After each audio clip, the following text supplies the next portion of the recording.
Hey everybody, Mike McElroy here with Center Coast Realty. Welcome back. I hope you had a good Labor Day weekend. And what's the first thing you want to do when you come back from being out of town? Well, read the Center Coast Real Estate Market Update, of course. Well, you're in luck, it's in your inbox. Let's get into it. But before we do, don't forget, this is on the downtown and northside Chicago real estate market. If you want to know what's going on in your neighborhood, and it does vary from neighborhood to neighborhood, fill out the form below, type in your name, email, and the neighborhood you're interested in, and we'll send you a customized real estate market report on what's going on in your backyard. All right, let's get into it.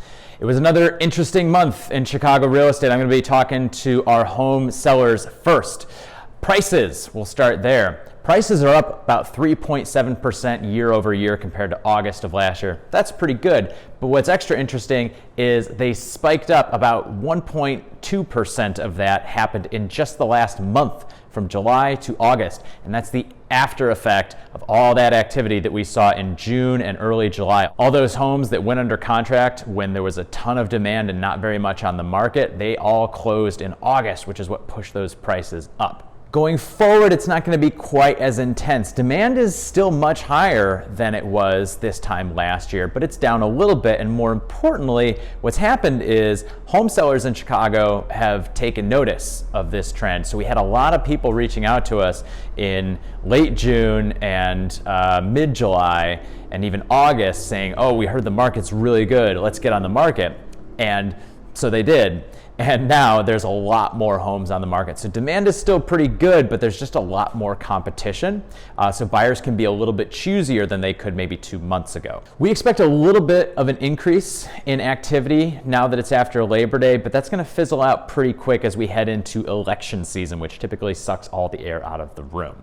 That said, we've had a lot of people who say that they want to buy a home early next year, January, February, they're going to be getting out there. And in my experience, a lot of those folks actually will make a move in November and December just because they get excited and they see something they like. So if it's important to you to sell soon, do what it takes to do that now. If it's a price drop, if it's restaging your home, reshooting the photos, do what it takes right now because demand's going to start slowing down. That said, if you've got a little bit more time and you don't get what you want, it's common to kind of give up going into the Thanksgiving holidays. A lot of sellers will do that. They'll take it off the market, try again next year.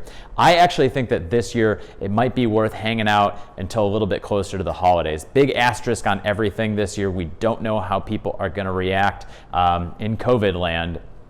It could be that they want a little bit more space to spend the holidays indoors, so they end up buying a place sooner than they thought.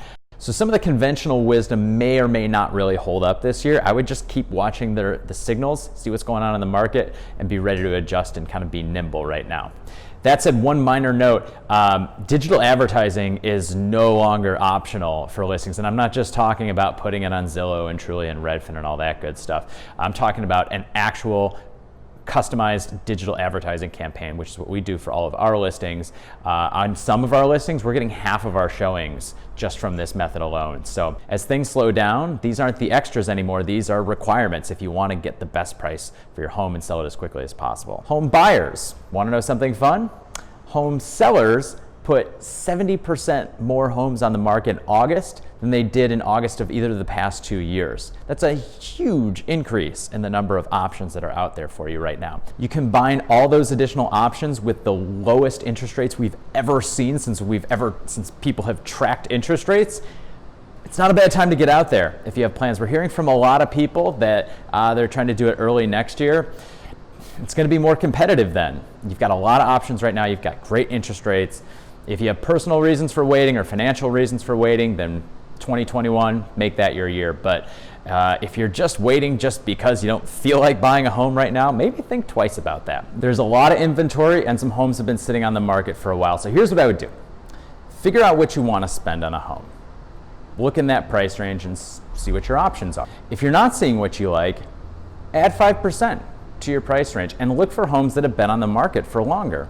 you might be able to get a little bit of a discount and find a better home than you were hoping for in your price range because the sellers are willing to negotiate with you. Or if you see the home you're looking for already in your price range, you could get a better deal on it. So there you have it, another eventful month in Chicago real estate. Check back next month and we'll let you know how the numbers stacked up for September. And of course, as always, if you want to know what's going on in your neighborhood, fill out the form below with your name, email, and the neighborhood you'd like to hear about, and we'll get back to you with more information. We'll see you next time.